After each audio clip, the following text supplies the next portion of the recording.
annabin dai shine babban gatanmu, ko za a kashe mu sai annabi mu dai. Annabin dai shine babban gatanmu, ko za a kashe mu sai annabi mu dai. Assalamu alaikum, yes bashir ne naku, nazo na gaggaishe ku, ina kwanan ku sai Muhammad namu, ko za a kashe ni dai sai annabi ni dai. Annabin dai shine babban gatanmu, ko za a kashe mu sai annabi mu dai.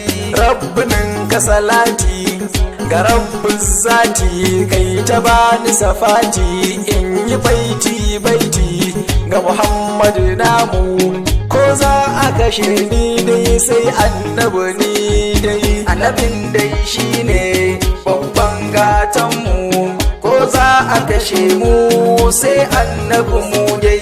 Shugaban shurafa'u gatan auliya'u, baban zahara'u gatan shuhada'u sai Muhammad namu, ko za a kashe ni dai sai annabi ni dai. Annabin dai shine